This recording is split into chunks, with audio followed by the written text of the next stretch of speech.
On one of the southern islands of Vanuatu, there is a tribal village that has a very unique ritual that they do called land diving. Has anyone heard of land diving? Anyone been to Vanuatu and seen it? Okay, no, I haven't seen it either. I haven't been there, but I've just read about it. This land diving ritual, what they do is they build a high tower out of wood. The tower is about 30 meters tall, so it's roughly about 10-story high. Right? A very tall tower they build out of wood. And once a year, some of the men from this tribal village, they would climb up this tall tower, they would get to the top, and then one by one they would tie vines around their ankles, and then they would jump off this tower. Right? And apparently as they're diving down to the ground, they're reaching speeds of up to 72 kilometers per hour. Now, as they're coming down, the aim is to get as close to the ground as possible without actually hitting the ground, obviously, but to jump down and to brush the ground just lightly with their shoulders. So they kind of tuck their heads in, tuck their arms in, and they try and brush the ground just lightly with their shoulders. And they do this for several reasons. They believe that having a good dive will kind of bless the ground, bless the soil, and bring in a good harvest. They also believe that doing this land diving thing is a courageous, manly thing to do, right? So that, if you're a real man, you would do this land diving thing. And one person admitted also the reason why he does it is because it impresses the girls. Now, this ritual of land diving, I think you can see it's the inspiration behind our modern day practice of bungee jumping. The main difference, of course, is that instead of tying vine around your ankles, you've got a bungee rope. Now, the bungee rope is, of course, much more stretchy than a vine, and so in land diving, you just dive down and hit the ground, and that's it. Right? They cut the vine off and you get down. Whereas in bungee jumping, you go down, but then you come back up and you kind of bounce up and down a few times until it stops. Now, reading the book of Ezekiel is a little bit like going bungee jumping. It's fun and exciting, isn't it? Right? You're enjoying Ezekiel, I hope. Not really. Well, we've been going through this book of Ezekiel, and so far, for the first 32 chapters, it's all been going down and down and down. Right? It's all been bad news. And today we come to chapter 33, 34, and we see that things have finally hit rock bottom. They've come to the very bottom of their bungee jump. Now, if you have a look just quickly in chapter 33, verse 21, this is what we find out in chapter 33, verse 21. It says, "In the 12th year of our exile, in the 10th month, on the 5th day, a man who had escaped from Jerusalem came to me and said, 'The city has fallen.'" Now, 3 years before this news came to Ezekiel, 3 years earlier, in the chapter 24, God had told Ezekiel that this is exactly what will happen, that Jerusalem will fall. That is, the Babylonian army will surround the city, they will lay siege to the city, and they will utterly destroy everything in the city and the temple. Right, that was prophesied 3 years earlier. And for the Israelites in exile, this was the worst possible news. See, the city of Jerusalem was their last shred of hope. So they had always thought, as long as the city is still standing, we're going to be okay. As long as the temple is still there in Jerusalem, we're going to be okay, because it means God is still with us. And we just have to hold on. We just have to hold on and wait for God to rescue us and to take us home. But now, there is no home to go back to anymore. Jerusalem no longer exists. Their home, their hopes, and their dreams were wiped out. Right? Things have been going down and down and down, and now they've hit the very rock bottom. This is the worst thing that can possibly happen to them. And yet it's precisely at this point where they've hit the very bottom, at this point, now things start to bounce back up again like the bungee rope. At a time when people had no hope, God now comes to them with a message of hope. And so today we're going to look particularly at chapter 34 and also 36 and see three pieces of good news that God has for Israel at the time when they have no hope. So have a look. Chapter 34, which James just read out for us. Chapter 34 verse 1 says this: "The word of the Lord came to me, Son of man, prophesy against the shepherds of Israel. Prophesy and say to them, this is what the sovereign Lord says. Woe to the shepherds of Israel who only take care of themselves. Should not shepherds take care of the flock? You eat the curds, you clothe yourselves with the wool and slaughter the choice animals. But you do not take care of the flock. You have not strengthened the weak or healed the sick or bound up the injured. You have not brought back the strays or searched for the lost. You have ruled them harshly and brutally, so they were scattered because there was no shepherd. When they were scattered, they became food for all the wild animals. My sheep wandered over all the mountains on every high hill. They were scattered over the whole earth, and no one searched or looked for them. So the reason that Israel is in exile, the reason that they're in such a mess, God says it's because of its leaders. The leaders of Israel, people like the kings of Israel, so they use their authority and their power to exploit and to abuse the people. They didn't look after the people who were under their care, but they used them for their own selfish gain. Now, if you're not familiar with the kings of Israel, let me just run through them very, very quickly. The first king of Israel, King Saul, well, he was a king who didn't listen to God. He did his own thing. He developed kind of a paranoid personality, and he kind of went a bit crazy. David, the second king, he was a bit better. The Bible describes him as a man who was after God's own heart. And yet, he was a king who took another man's wife, who tried to hide it, ended up killing her husband so that he could marry her. The third king, King Solomon, he was described as the wisest king in all Israel. And yet, he also had a problem. He loved far too many women. He had an extra 999 wives. Right? He should have had one, but he had 1,000. And these wives led him astray to worship the gods of the other nations. Right? So not off to a very good start, is it? The first three kings, they all have their problems. Now, after King Solomon, there was a civil war in Israel, and the kingdom split into two. It split into the northern kingdom, which is sometimes called Israel, and so it's a bit confusing. Sometimes we talk about Israel as the whole nation. Sometimes we talk about Israel as just the northern split-off kingdom. So sometimes the Bible also refers to the north kingdom as Ephraim. Okay, so that's a little bit confusing, but Israel or Ephraim is the northern kingdom, and the southern kingdom is called Judah. Right, so we split it up into two kingdoms. Now, within these two kingdoms, they each had their own kings. Okay, now just flash up on the screen quickly. Here's a list of all the kings that was in the northern kingdom and southern kingdom. So you see that there's heaps of kings there. Now there's, I think, 40 names on that list there. Just don't have to answer this out loud, but just have a think in your head. Have a guess. How many of these kings were good kings and how many kings were bad kings? So just have a guess in your head. Out of 40 kings there on the list, how many were good kings and how many were bad kings? All right, you've got a rough figure in your head. You can have a guess. Show us the next slide. All the red kings are the bad kings, and all the green ones are the good kings. Right, out of 40 kings, you've got about 8 there that were good. Now, when I say they're good, I don't mean they were perfect. Right? Even the good kings, they had their problems, had their flaws. Like King David, like Solomon, they had their flaws. They weren't perfect. But at least they tried to do the right thing, even if they got it wrong sometimes. But you do see the general pattern here with the kings of Israel. The leaders of Israel, they were not good people. They were not good leaders. They were selfish, they were greedy, they were idolatrous, and they led the nation astray. Now, a couple of months ago in April, some of you may have seen this bit of news, there was a ferry in South Korea. This ferry ran into trouble, began taking up water, and the ship started to tilt at an angle on the ocean. And it was clear that something was seriously wrong with this ship. Now, on board the ship was 476 passengers, including the crew and so on. Most of the passengers were high schoolers. There was a big group of high schoolers who were out for some kind of excursion. And when the ship started tilting, people were getting scared, they were panicking. Well, the captain made an announcement asking all the passengers to stay in their room. Right? Don't panic. It's okay. Everything's under control. Stay in your room. Don't go anywhere. Now, over a period of time, eventually it decided that the ship was far too gone. They was taking up too much water. It was going to keep on tilting, and eventually it was going to capsize completely. So the order was given to evacuate the ship.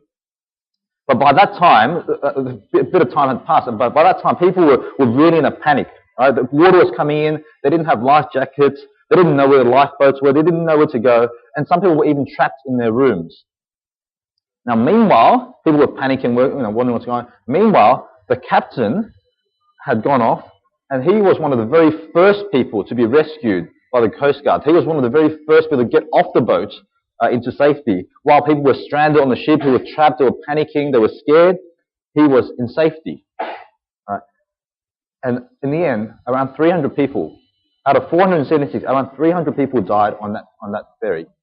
Because the captain didn't care about the passengers. He ran off to safety by himself. He didn't care about the passengers on the ship. And that's what the Israel leaders were like. They neglected the people of Israel. They only cared about themselves. They were only looking after number one.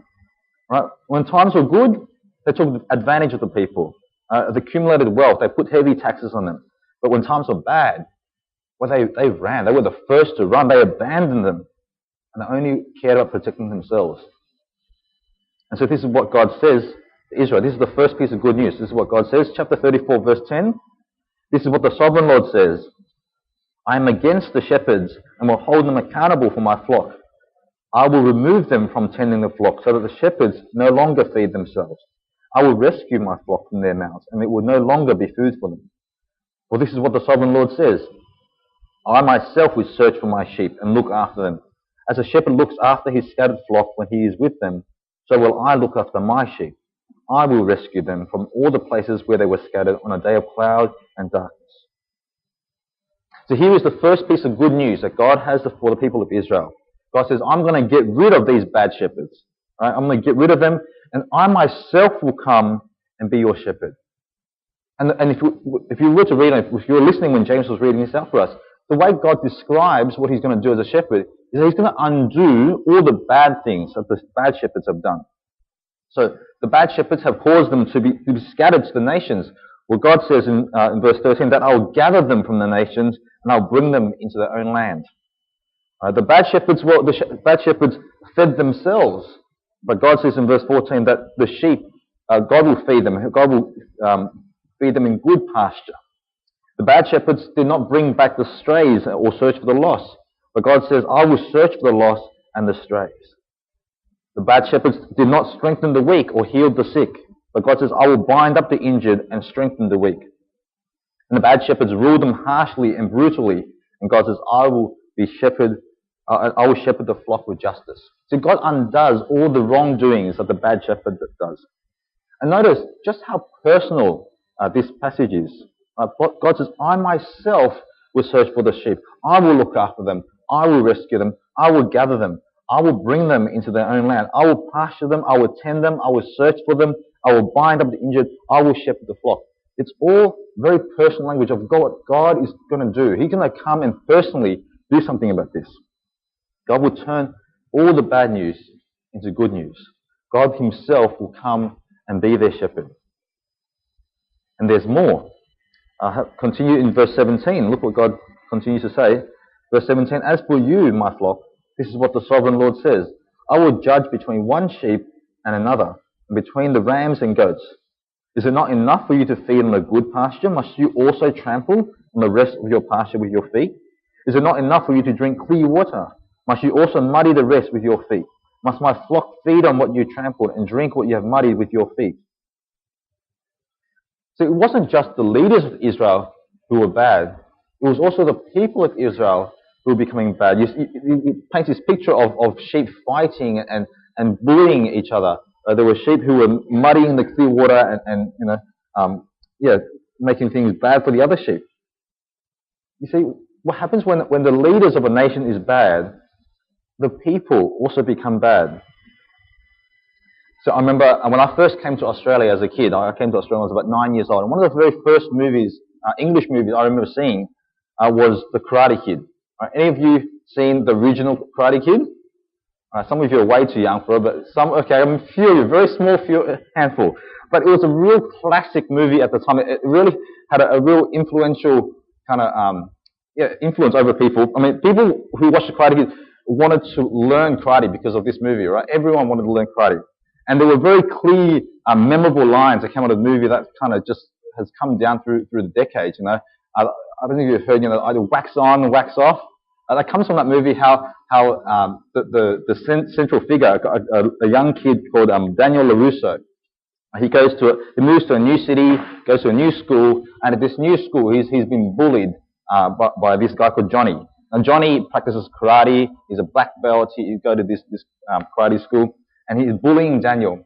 And Daniel, he's fed up. He can't defend himself, and he accidentally kind of runs into this guy called Mr. Miyagi. Mr. Miyagi is this old man. He's a weird kind of quirky kind of guy. He speaks bad English, and he's nobody particularly important. He's a kind of a handyman. He fixes things, and he says, "Well, come and work for me." He says to Daniel, "Come and work for me, and I'll teach you karate."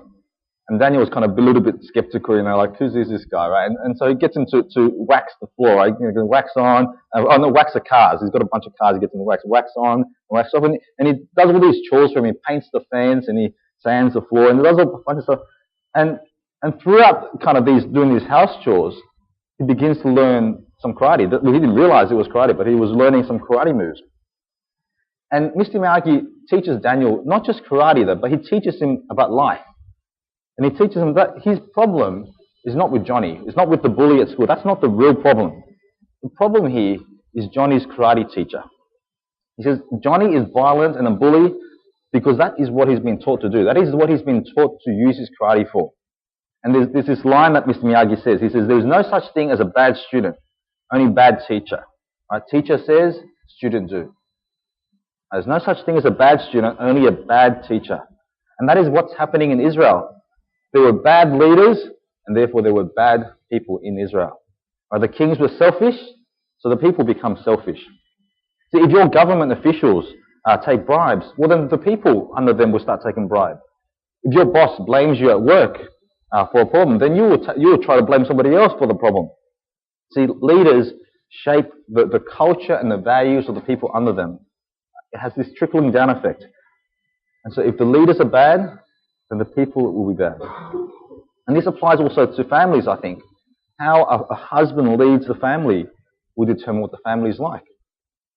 So if you're in any kind of leadership position, whether that be in a sports team as a sports captain, or whether as a CEO in the workplace, whether as a parent or as a leader in church, but if you're in any kind of position over people, be careful how you lead, because it will have an effect on the people under you. It will set the culture and the values of the people you're working with.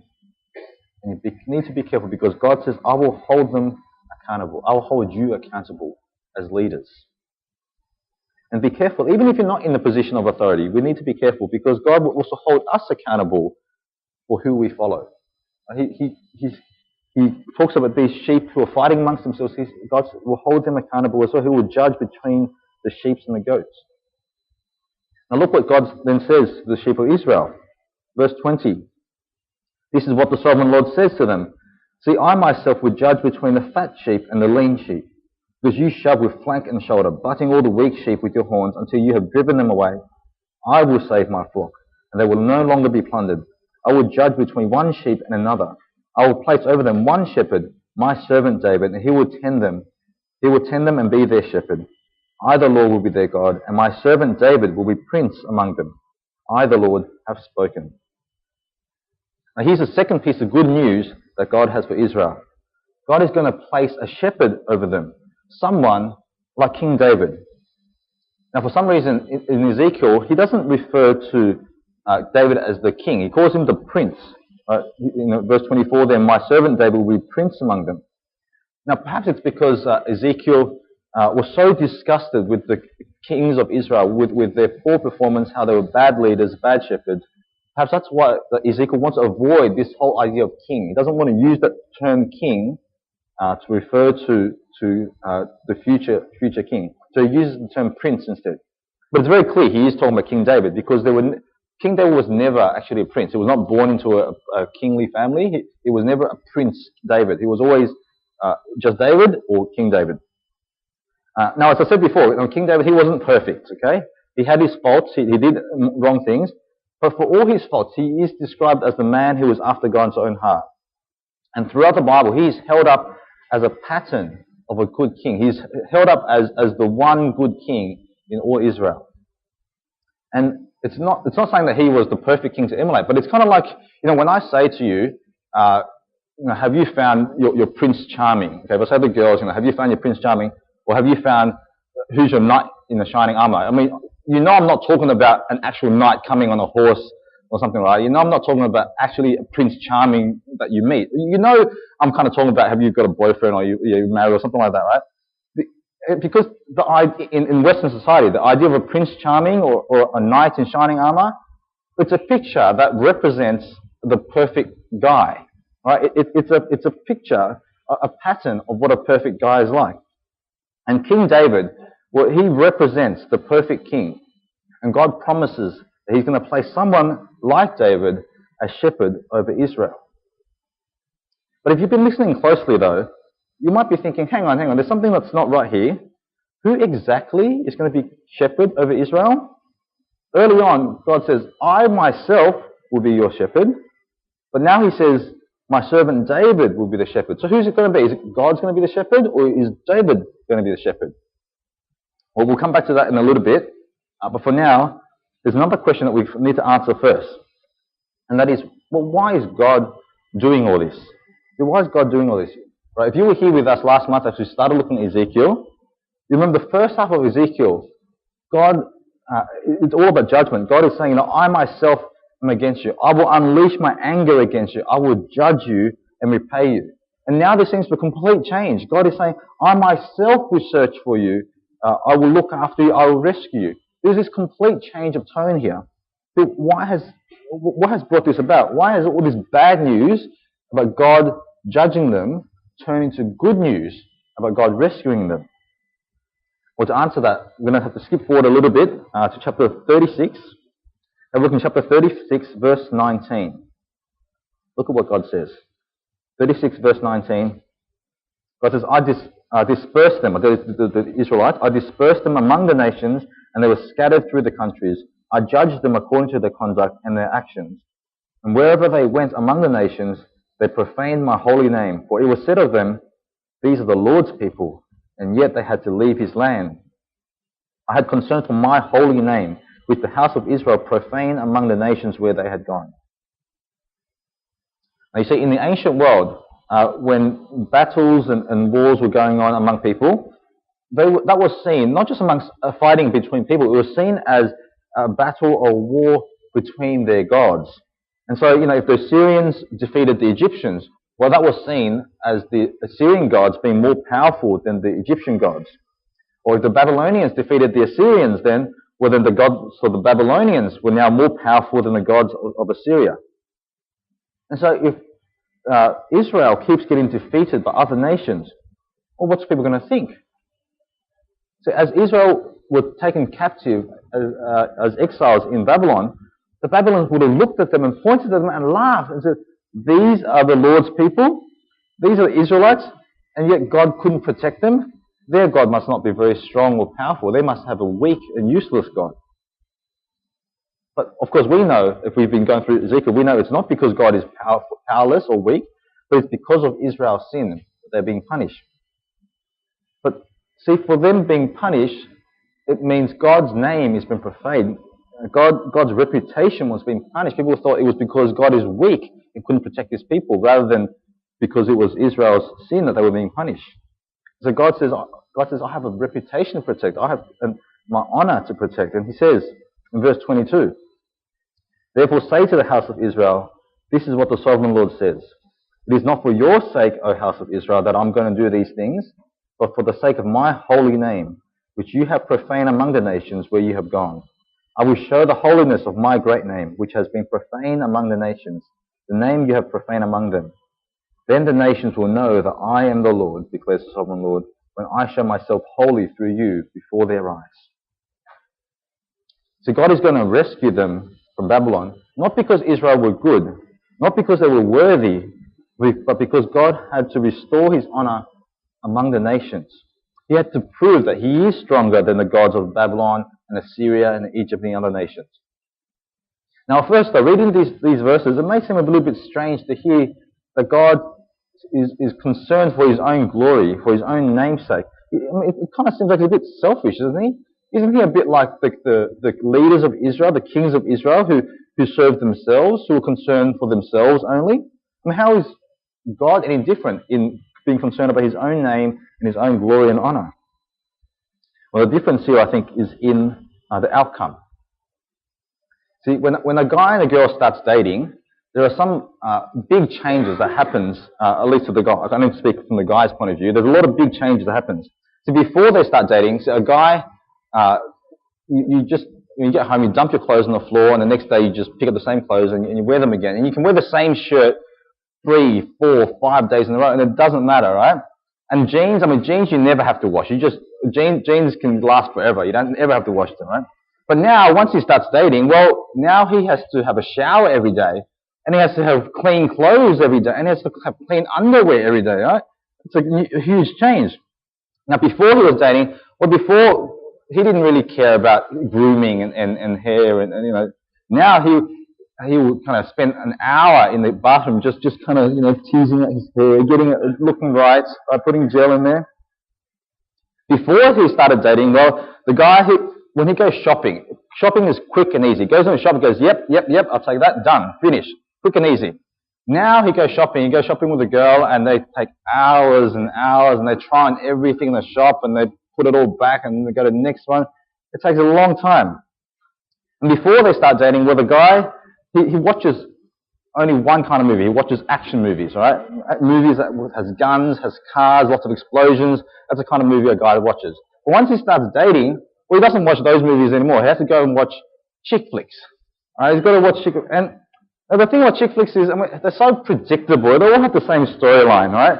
A guy meets a girl, a guy falls in love with the girl, and then there's a problem. There's some kind of problem. They have an argument, there's a misunderstanding, or there's another girl. The girl's best friend likes the same guy, and the girl's best friend hates the guy. Or there's some reason they're separated because their family disagrees, or there's a war. There's some kind of problem that separates them, right? But eventually, the guy does something amazing. He crosses the ocean. He finds her. He gets her. He does something amazingly romantic, and they get together and they live happily ever after. Right? It's the story of every chick flick. And I remember watching. I can't remember if it was a movie or if it was a Korean drama. It doesn't matter. It's all the same, right? I remember the storyline was something like. They were separated, and they weren't separated. I think the guy was they'd been dating and everything was happy, and then suddenly he seemed to be becoming more distant with the girl. He seemed to be not wanting to spend time with her. He wasn't even returning her calls as often. He's always saying he's got something to do. He doesn't have time to spend with her. And then she starts getting worried. She starts suspecting something's going on. Maybe he's cheating on her. Maybe he's seeing someone else. Does it sound like the story of every Korean drama, right? And then out of the blue, one day he turns up and he's got a diamond ring. And it turns out, the whole time he had this part-time job. He was working a second job to save up money to buy this ring so he could propose to her, It was very predictable. You knew it was coming.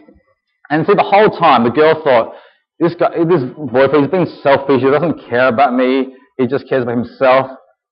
But it turns out it's not the case. It turns out that his so-called selfishness ends with him offering himself to her.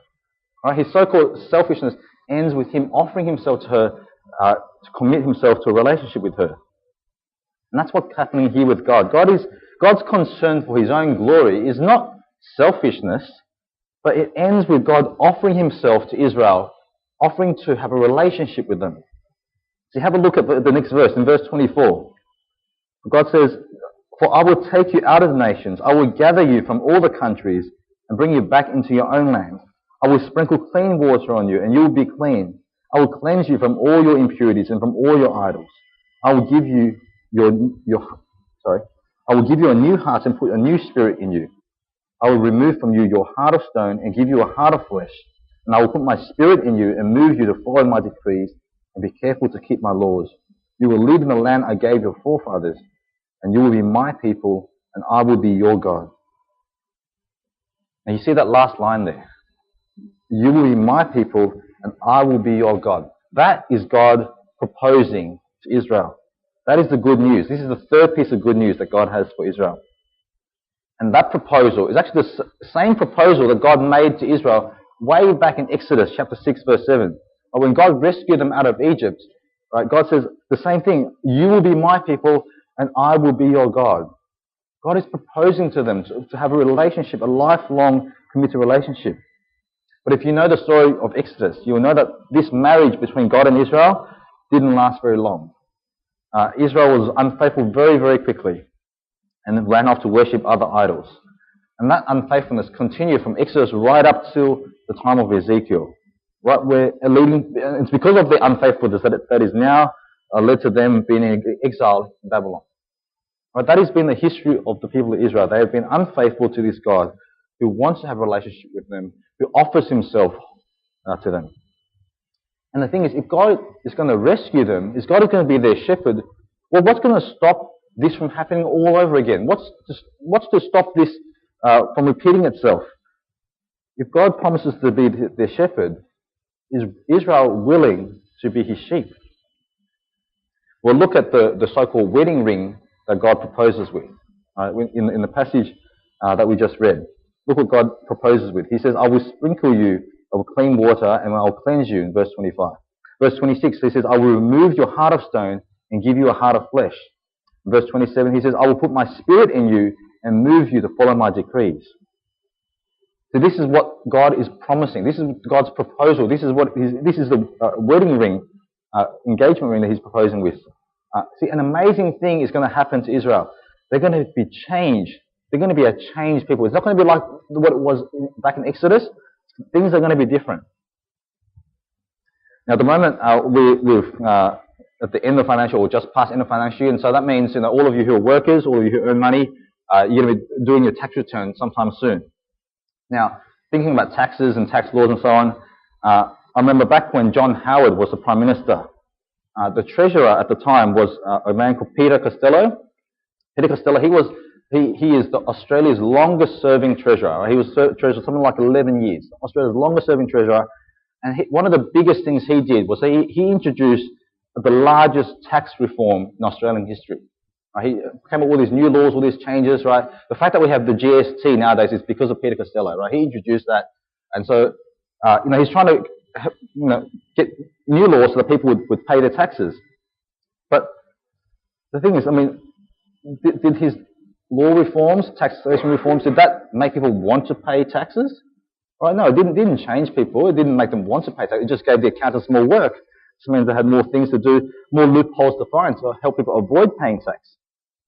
So if you want people to if you want people to pay taxes, what you need is not change laws, but you need changed people. See, when you have changed people, you actually don't need the laws anymore. When people's hearts are changed, you don't need the law. See, imagine this new taxation policy, right? Imagine if I was the treasurer, new taxation policy.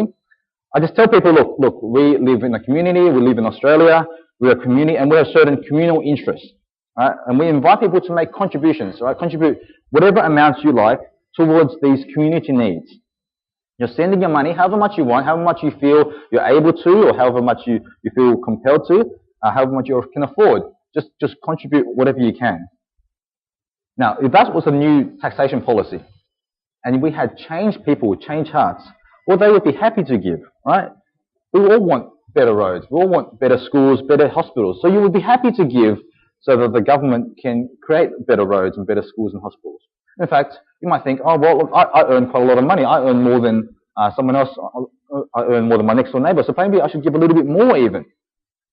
But can you imagine this new taxation policy happening in Australia? Can you imagine that ever working? Right? If the new treasurer comes along and says, just give whatever you feel like. There's no percentage, no 15% or whatever it is, right? Your tax rate is. No percentage. Just give whatever you feel like. Do you think it's going to work? Anyone think it's going to work? Well, I think it can work. And it does work, believe it or not. It happens every day, every week, right around Australia in churches. So you think about it. Where does the finances of the church come from? How do we run financially? We run on exactly that system. So there is no taxation in church. Right? Tithing is not a form of taxation. It's not saying you've got to give 10%. There is no mandatory percentage. No one checks how much you've given. Right? I mean, we do kind of have your numbers in the bulletin, but that's not to check how much you've given. No one tallies and says, oh, so-and-so hasn't given enough this month. Let's talk to them and make sure they pay up. Right? No one does that.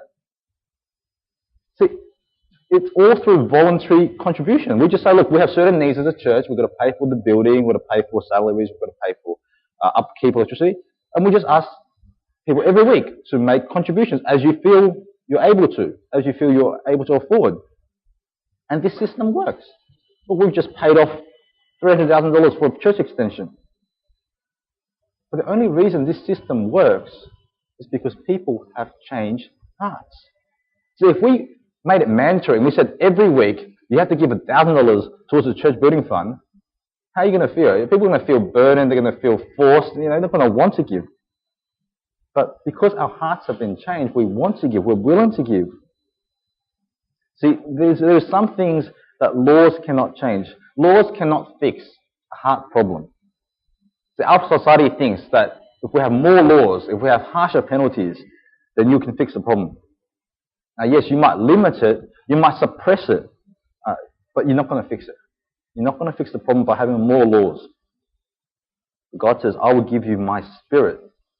My spirit will live in you and will change you, and I'll give you a new heart, a heart that will long and be willing to do the right thing. So that is the promise that God makes to his people. So what have we looked at this morning? Well, in the book of Ezekiel, we said that things have been going down and down and down over the last 32 chapters. But now they've hit rock bottom and things are starting to bounce back up again. And in today's passage, God gives 3 pieces of good news to Israel. Firstly, he says, I will be your shepherd and you will be my sheep. Secondly, he says to them, I will be your king and you will be my citizens. And thirdly, he says, I will be your God and you will be my people. That is what God is promising Israel. And when we come to the New Testament, we find that Jesus speaks of himself quite often using the very same imagery and the language of Ezekiel. Now, as a very quick aside, let me just tell you, we have 4 different Gospels in the New Testament. We have Matthew, Mark, Luke, and John, and they all talk about the life of Jesus, but they all kind of have a slightly different angle on the person of Jesus. Right? Just very quickly, the Gospel of Mark is, for example, the shortest Gospel. It's a very, even if it was a movie, it would be an action movie, right? It's quick and fast and it gets things done. Luke is kind of like Mark. It's written for non-Jewish people, but it's like the extended version. It's the one with the deleted scenes. They've got the director's commentary. It's a longer version of Mark. The Gospel of Matthew is written particularly to Jews, written to Israelites. And he often quotes Old Testament scripture. He says, as it was written in Isaiah, and so now this happens to fulfill the Old Testament scripture. As it was written in Ezekiel, now this has happened to fulfill that prophecy, right? So he often quotes from the Old Testament scriptures. But John, the Gospel of John though, that's also written for Jews, but he hardly ever quotes from Old Testament scripture directly. But he does make a lot of references to Old Testament. But he uses what I call word pictures. He describes things. He uses the language, the words, the pictures of the Old Testament without necessarily quoting it word for word. Now, so it's like, if I said to you, there's this story about a girl. She had 3 ugly stepsisters. She met a prince. She had a glass slipper. But even without saying her name, you know I'm talking about Cinderella, right? Or if I told you there's a story about this puppet who comes alive and when he lies his nose grows, I mean, you know right away that's Pinocchio, right? Or if I say, there's this movie about a fish and one little small arm thin thing and it's orange and white, who's that? It's Nemo, right? You know who these characters are, even though I haven't spelt it out, I haven't said their name, I haven't said the name of the movie or nursery rhyme or whatever it is they come from, right? Even with that spelling out, you know the characters because I'm using the language or the word picture that you're familiar with. Now, I think the Apostle John, in his writings in the Gospels, but also in the letters and Revelation, he uses language and word pictures from the Old Testament, and particularly from Ezekiel. And we're going to see more of that over the next coming weeks. But for today, in John chapter 10, verse 11, right, this is what Jesus says. He says, I am the good shepherd. The good shepherd lays down his life for the sheep. Now, I'm sure you've heard that passage before. It's quite well known. But have you ever wondered why Jesus says that I'm the good shepherd? Why doesn't he just say, I'm the shepherd? Because there are many passages in the Old Testament that talks about God as the shepherd of Israel. And so Jesus could have just come and said, I am the shepherd of Israel. But he doesn't. He says, I am the good shepherd. And I think when Jesus is saying that, I think he's particularly thinking of Ezekiel chapter 34. Right? He's using the word picture, the language of Ezekiel 34. Because he's saying, I'm not like these bad shepherds of Israel. I'm not like these bad leaders. I'm the good shepherd that God had promised. And that kind of solves for us the early problem that we had. How can God is God going to himself come as a shepherd, or is God going to send David, his servant, as a shepherd? And Jesus kind of solves that problem for us. He is both God and the descendant of David. He is both those coming to fulfillment. He is the God King, the shepherd of Israel. And he's the good shepherd, Jesus tells us, because he's the shepherd who lays down his life for the sheep. He's the good shepherd who cares more for his sheep than for his own life. He's the good shepherd who uses his authority and power not to exploit and to abuse his people, but to serve them. So that is the good shepherd. And I think Jesus was thinking precisely of Ezekiel 34 when he said all these things. And it's because Jesus laid down his life for us on the cross that we can receive the Holy Spirit, that we can receive a new heart, and that we have God's Spirit living in us, moving in us to do the right thing. Now, if you're a Christian, do you realize that you have a new heart? Now, do you realize that? Now, you can't see that on the surface. I mean, on the surface you look like just anybody else. But there is something fundamentally different about you on the inside. It's kind of like someone who's had life-saving surgery, someone who's had an organ transplant of some sort. Right? You have a heart transplant. You have a whole new heart, not physically, but you have a new heart. And just as when you have surgery, right, things are meant to work better. Your body's meant to work better once you have a new liver or new heart, new lungs, whatever it is. God gives us a new heart, and our lives work better because we have a new heart and we have a new spirit in us. And that was good news for Israel. And that is good news for us as well. And if you haven't accepted Jesus as your shepherd, if you haven't followed him as your shepherd, perhaps today would be a good day to do that. I think for some people, making that decision to follow Jesus feels a bit like bungee jumping. It feels like, you've climbed to this high platform, you're looking out down below, and, there's hundreds of meters away below you. And, my friends who've gone, I haven't been bungee jumping, I'm not brave enough to do that. But my friends who've gone, they tell me when you're standing on that platform, you're looking down, and there's hundreds of meters below you, everything in your body is telling you, don't do it. This is crazy. Who jumps off a platform into 100 meters below? It is absolutely crazy. You don't do it. Everything about your body, your heart's pumping, it's up in your throat, you feel like throwing up. Everything's saying you don't do it. It's crazy. It's bad. And then eventually you just kind of get the guts to do it. Someone pushes you and you go over, right?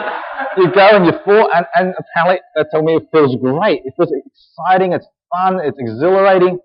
It's a huge adrenaline rush, and I think it's great. And then I look back, why did I ever hesitate? Why did I ever stand on this platform and just kind of, shake? Why did I freeze up? It's a great thing. And I think that's what it's like for some people deciding to follow Jesus. You have these hesitations, you're not sure, and everything about you saying, I don't know about this. But then when you take the plunge, when you do it, you look back and you kind of think, why did I ever hesitate? Why did I ever have doubts? It was such a great thing.